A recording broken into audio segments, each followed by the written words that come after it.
Hi students, this is the first video in the series on cell structure and function, and in this video you will learn about animal cell anatomy, and I will be covering 2 out of the 5 major organelles in the animal cell, and these major organelles are the nucleus, endoplasmic reticulum or ER, Golgi apparatus, mitochondrion, which you may have heard of as the powerhouse of the cell. It provides the energy for the other organelles in the cell to do metabolism, and finally the cell membrane, which surrounds the cell. So here you can see all the organelles, the 5 organelles, main organelles of the cell, and around the cell is actually the cell membrane, which encloses these organelles, which are floating in a solution called cytosol. Together, the cell organelles and the cytosol are known as the cytoplasm. And because there are membranes inside the cell, we call this a eukaryotic cell. The cell without the membranes inside won't even have a nucleus. That is called a prokaryotic cell. Because animals are eukaryotes, we will consider the eukaryotic cell. So now, this is the nucleus and this is the endoplasmic reticulum. The endoplasmic reticulum are two parts. First is the rough ER, ER meaning endoplasmic reticulum. Second is the smooth ER. Rough ER, we call it rough because on its surface they have ribosomes. And these ribosomes actually function in protein production. So when you look at it under a microscope, there are so many ribosomes on this rough ER. And when you look at it under a microscope, it appears rough. That's why they call it rough ER. Whereas on the smooth ER, there is no such ribosome present on its membrane surface. And that's why it appears smooth. Just a membrane. Here is the Golgi apparatus.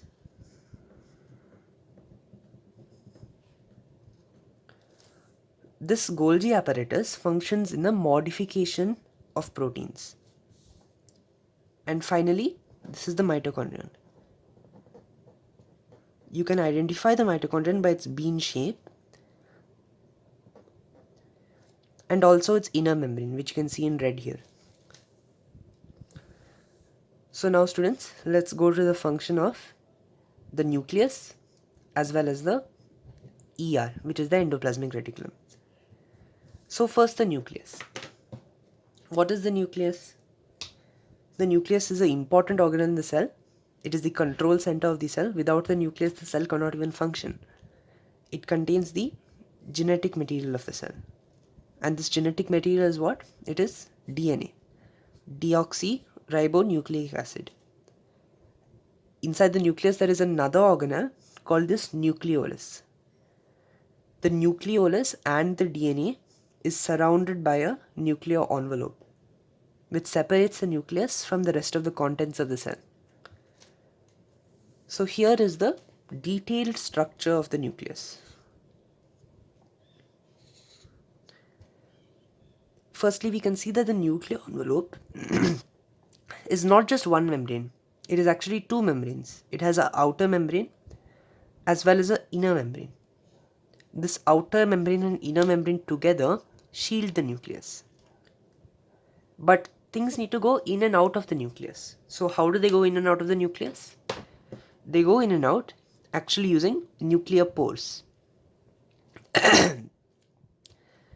So this nuclear pore, what goes out of it? mRNA goes out of it, because mRNA needs to go to ribosomes, and in the ribosome it is translated into a protein. As well as this, in and out of the cell, proteins as well need to go. Because the proteins that go in and out of the cell function in the nucleus as well outside the nucleus. Inside the nucleus, you need important enzymes that function for DNA replication. That's why you need proper interconversion of materials and transport of materials from inside the nucleus to outside the nucleus. And this is carried out by the nuclear pore. So what does the nuclear pore look like? It actually has 8 proteins that forms this pore complex. And in the middle of this pore complex is the pore itself, And this pore, multiple pores across the nuclear envelope, they facilitate the exchange of materials from the nucleus to the cytoplasm. As well as this, on the surface of the nuclear envelope, there are ribosomes. Ribosomes help in formation of proteins.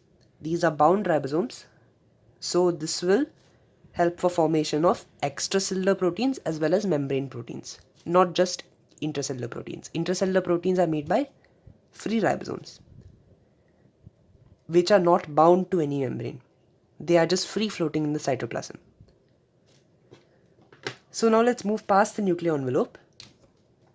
And inside the nucleus, the first important thing is the nuclear lamina. It is on the inside interior membrane of the nucleus.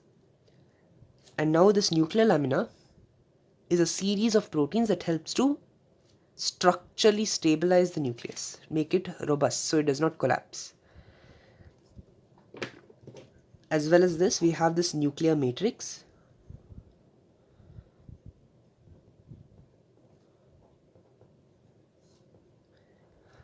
The nuclear matrix helps to stabilize the nucleus from the interior as well, providing it structural support. As well as this, it helps to organize the genetic material inside the nucleus.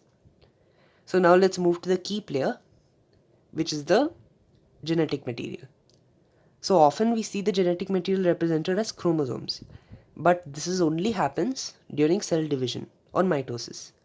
Most of the time before and after division, actually the DNA is in chromatin. Chromatin is a condensed DNA, but it is not supercoiled to form a chromosome. Meaning, imagine this is a string. If the string is coiled, it forms this chromosome. But when the string is uncoiled, it forms chromatin. So this string is present around the cell as different molecules, and this is our DNA, which is the genetic material of the cell. We call this chromatin. In addition to that, inside the cell there is a nucleolus. So this nucleolus is very important. Why? Because the nucleus helps in the function by producing ribosomal RNA or rRNA. This ribosomal RNA helps in the function of the cell because it will go on later to become a ribosome. And this ribosome helps for protein function. So now we learn more about ribosomes because we are moving to the endoplasmic reticulum. And this endoplasmic reticulum has two parts. First is the rough part and the smooth part. And the rough part actually comes out directly from the nuclear envelope. You can see that this is the nuclear envelope, and the rough endoplasmic reticulum is coming out from the nuclear envelope to form these lobes. The entire rough ER is connected together and it forms one mass, and the smooth ER is coming out of the rough ER to form lobes. So what is the structure of the ER? If this is the nuclear envelope,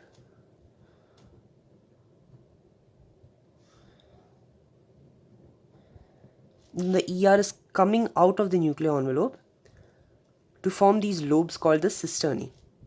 The inside of the ER is the ER lumen, and collectively we call this one cisterna. Because there are so many cisterna here, in plural we call them as cisternae, and together this forms the rough ER. Why is it rough? Again, because it has the ribosomes on its surface to form proteins. So now what is the function of the endoplasmic reticulum? First, let's talk about the rough, because we already know that it functions in formation the proteins because it has ribosomes there. But it is very important to know that it only forms extracellular, meaning the proteins go out of the cell and form their function.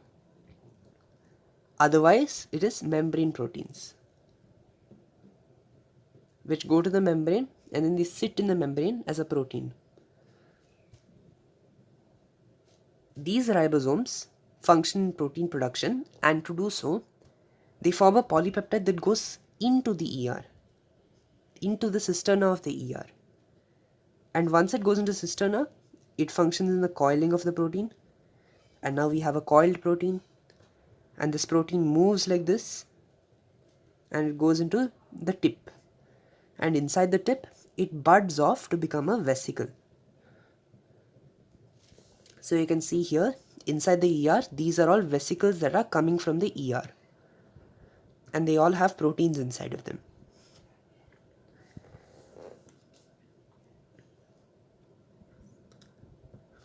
Next is the smooth ER.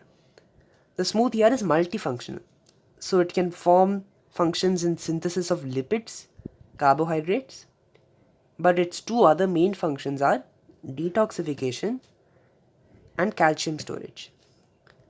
So in muscles actually, it has a lot of smooth ER because it requires calcium for its function. So in muscle cells, the calcium will rush out of the smooth ER and they will trigger cellular changes to allow the muscle cell to contract. The second function is in the liver, where it functions primarily in detoxification. It is important for the liver to detoxify the toxins in our blood, and they usually do this by adding hydroxyl groups to the protein. By doing this, they make it more water soluble and it is easier to flush it out of the body. Finally, it is the synthesis of lipids and carbohydrates. For example, a very important lipid in our body is phospholipid. Phospholipids form our cell membrane, and the ER can actually be regarded as a phospholipid factory for our body, meaning it constantly produces newer membranes. Another form of lipid is a steroid. So an example of a steroid is hormones, sex hormones like estrogen, progesterone, testosterone. So these steroidal hormones are produced by the smooth ER. And it is this smooth ER that is high in concentration in sexual organs like the testes and the ovaries. Okay, thank you students. Now you would have understood the function of the nucleus as well as the endoplasmic reticulum. In the next videos, we will cover more important cell organelles and we will explore the other organelles in the animal cell, and then we will move on to plant cells. If you like this video, please press a like and subscribe to this channel. Thank you.